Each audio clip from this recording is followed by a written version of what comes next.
Hello, everybody, and welcome back to the Refugee Studies Centre's public seminar series at the University of Oxford. My name is Dirik, and I'm a postdoctoral researcher at the Refugee Studies Centre, and I'm running this term series, which is titled Resistance, Justice, Liberation, Critical Approaches to Knowledge Production on War, Violence, and Colonization.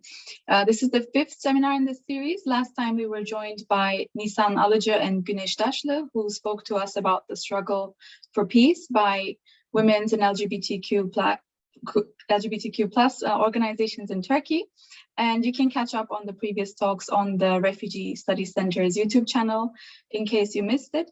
And today we are lucky to be joined by Dr. Yara Hawari, whom I'm going to introduce in a moment. Before I do that, just a few comments. This event is being recorded and it will be made available on the Refugee Studies Centre's YouTube channel. There will be time for questions at the end of the talk. Please write your questions and comments in the Q&A function here on Zoom. And we will only upload the speaker's presentation. The Q&A part will not be on YouTube.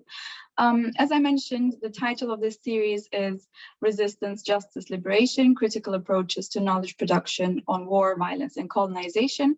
And our previous speakers have done a great job at highlighting the role of global power dynamics in the reproduction of these things that cause forced displacement, forced migration. And we've learned about, for example, the violence of neocolonialism in Kenya. We had a talk about the relationship between patriarchy, capitalism, and colonization in the post-colonial. There was a talk about Hindu nationalism in India. And also, as I mentioned last time, we had a talk on struggles for peace. Today's talk is titled Writing and Researching Palestine, Reflections on Positionality and Decoloniality. And we are joined by a brilliant scholar whose work on the colonization of Palestine, past and present, and the violence inflicted upon Palestinians on a daily basis, but also the resistance of Palestinians against these things is really an important source of knowledge to so many of us.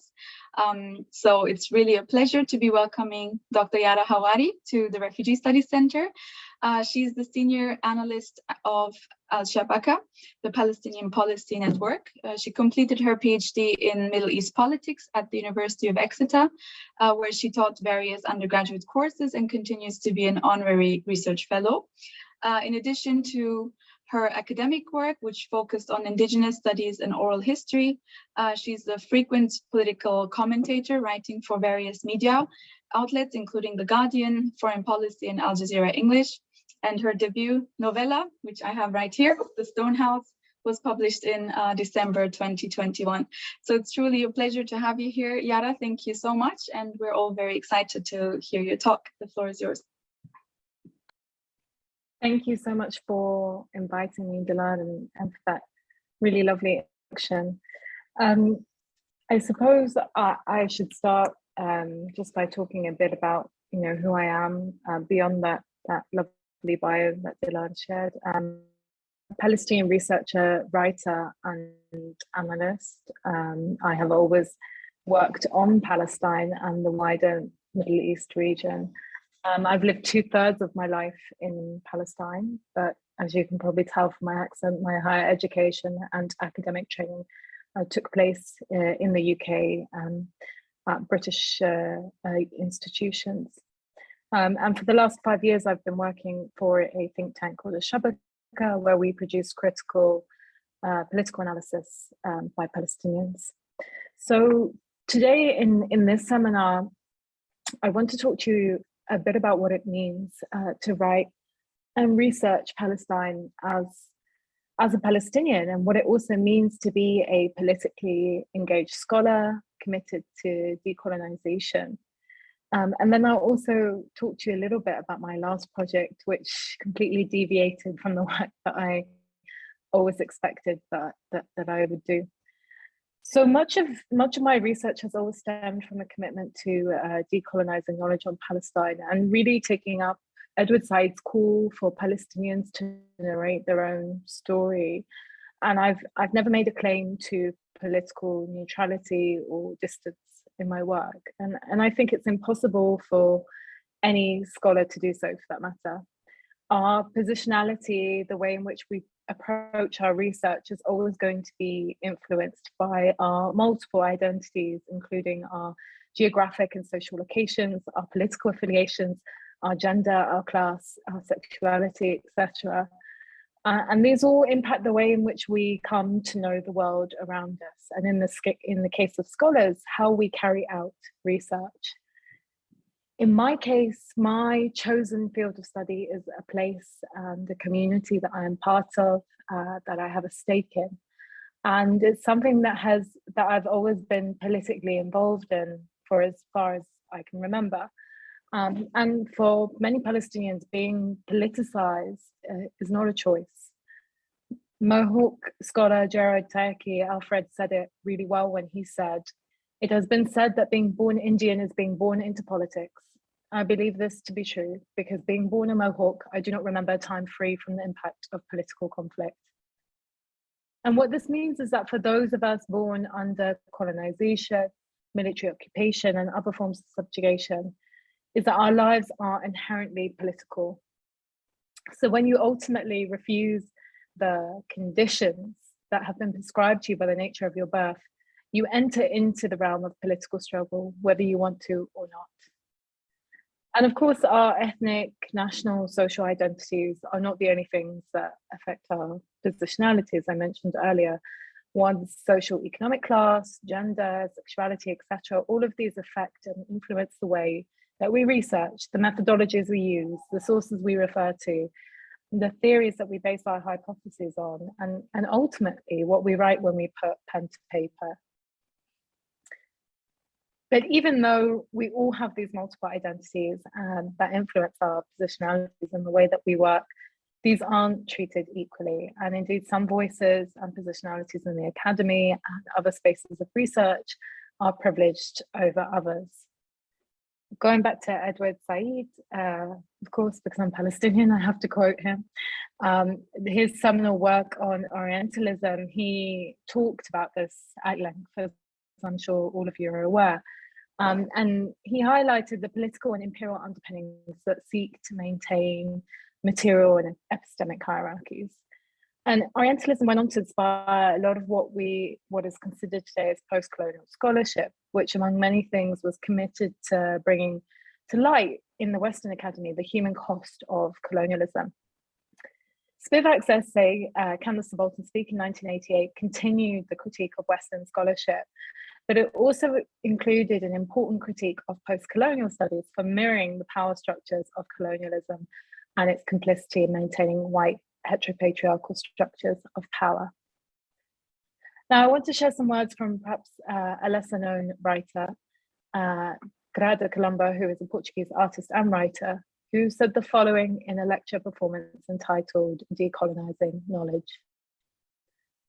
They place the discourses of Black and people of colour scholars back at the margins as deviating knowledge, while white discourses remain at the centre as the norm. When they speak, it is scientific. When we speak, it is unscientific. When they speak, it is universal. When we speak, it is specific.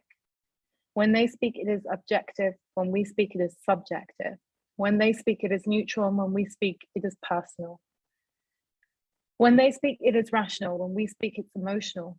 And when they speak, it's impartial. And when we speak, it is partial. When they speak, it's that they have facts. And when we speak, it is that we have opinions. When they speak, it is that they have knowledge. And when we speak, it is that we have experiences. These are not simple semantic categorizations. They possess a dimension of power that maintains hierarchical positions. And we are not dealing here with simple semantics, but with rather a violent hierarchy which defines who can speak. So what Grada Colombo does in this lecture is highlight the binaries ascribed to white scholars and other scholars and the very serious implications that this has on what narratives and ideas are considered legitimate. And I can't tell you the amount of times I've been asked to speak and write impartially or from an objective point of view, when I know for the fact the same is not demanded from non-Palestinians, as if non-Palestinians don't have a stake or political agenda in their research. Now, bearing all of this in mind, the fact that the Western Academy replicates colonial power structures and does not consider all positionalities to be on equal footing, what does this mean for researchers from the Global South who are researching or writing about their own communities? And it's definitely something that I have thought about and continue to think about in terms of producing and publishing research on Palestine. And it brings up so many questions. How can one write on Palestine and the Palestinians in spaces where the hegemonic narrative is so powerful?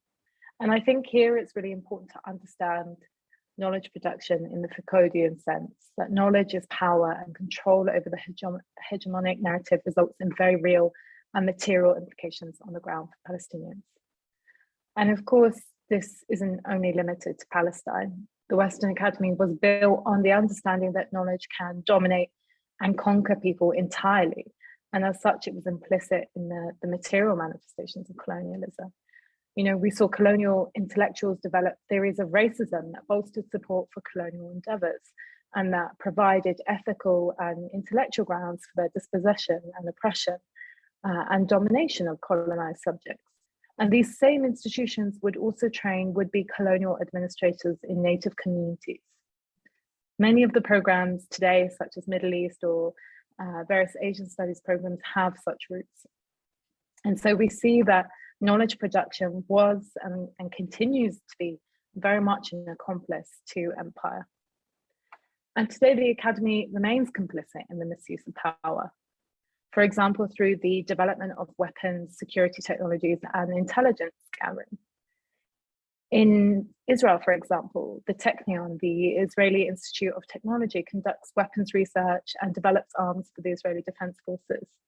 This has included remote control bulldozers to destroy Palestinian homes. And more recently, the Hebrew University of Jerusalem announced that it would be hosting a program for the IDF Intelligence Corps, where they would receive intelligence training as well as concentrating on Islamic and Middle Eastern studies. And universities elsewhere in the UK and the US have similar trainings for would-be intelligence officers.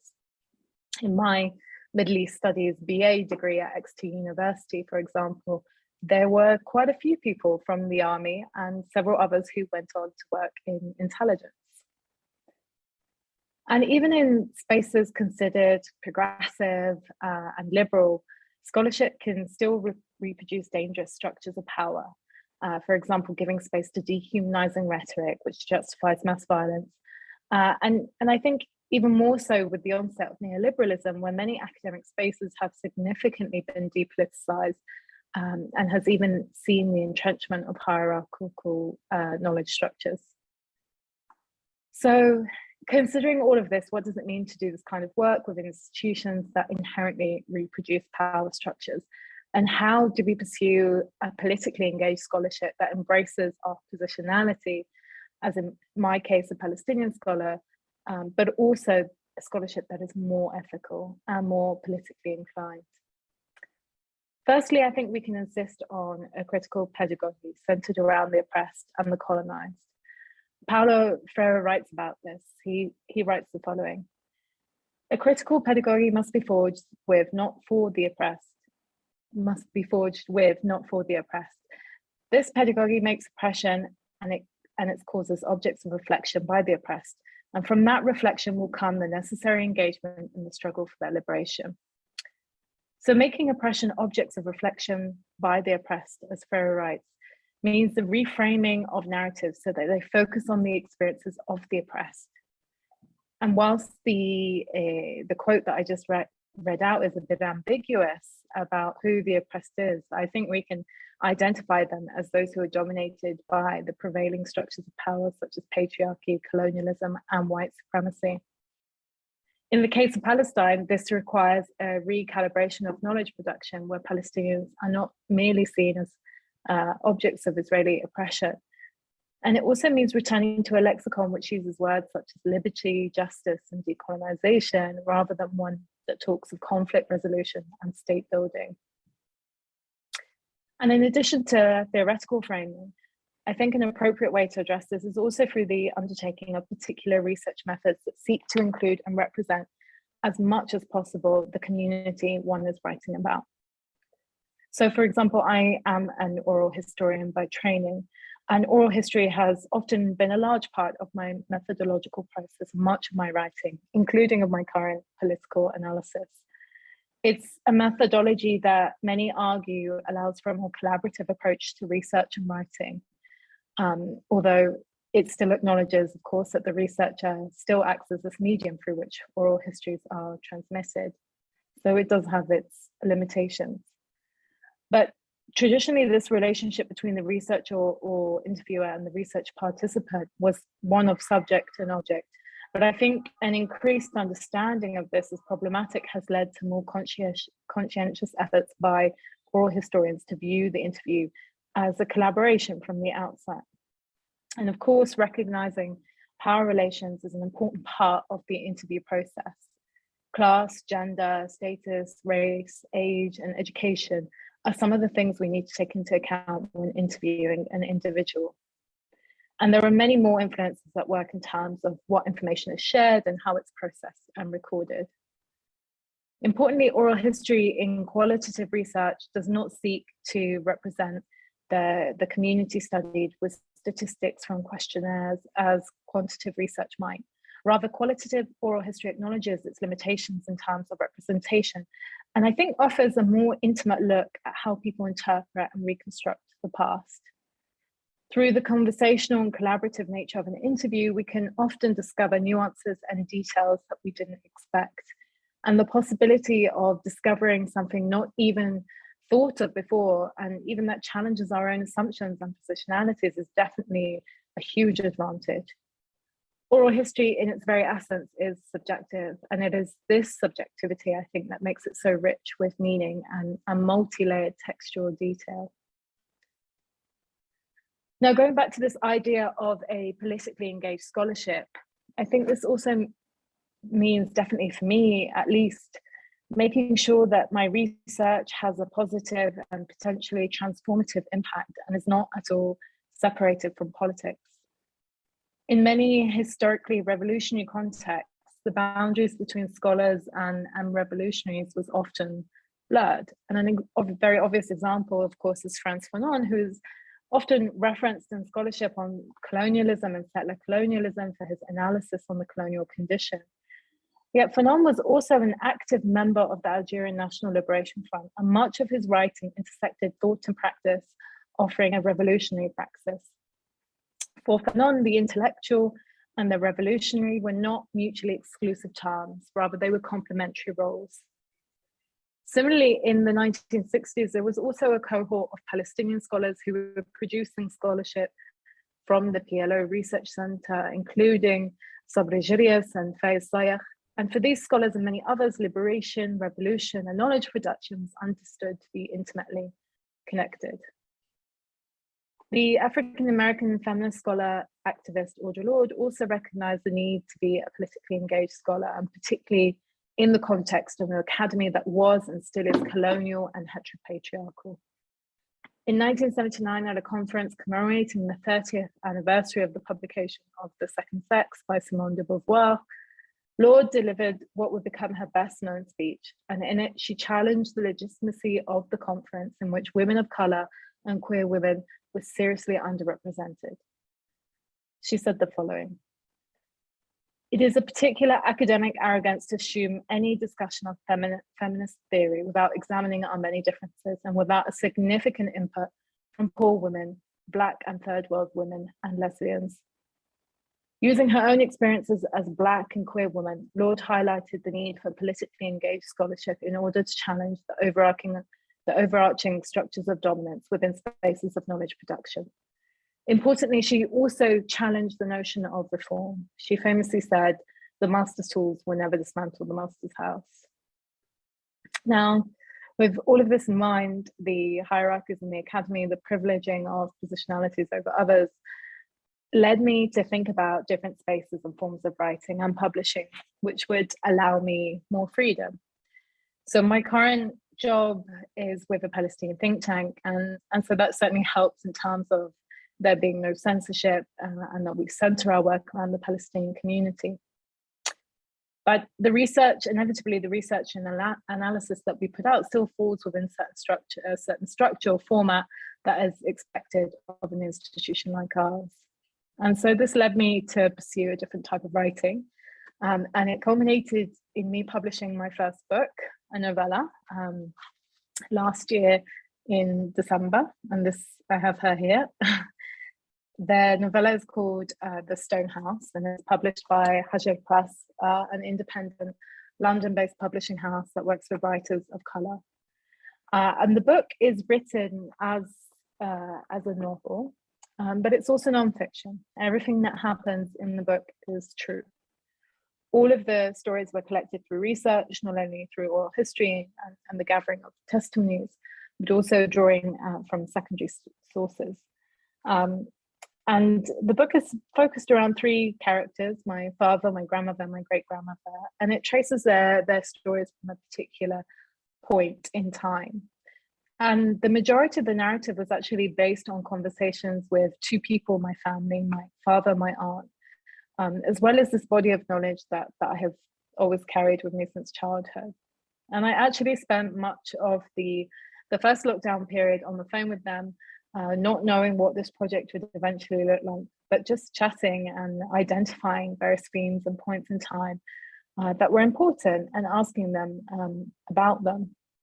And I also made a point to ask them about things that I've never asked them before, things that I've never thought to ask them, you know, specifically about emotions, how they felt at a certain moment in time. And there were many instances where they couldn't answer that question. And when this happened, I used my own imagination, but also my own experiences to articulate how the characters in the book might have felt.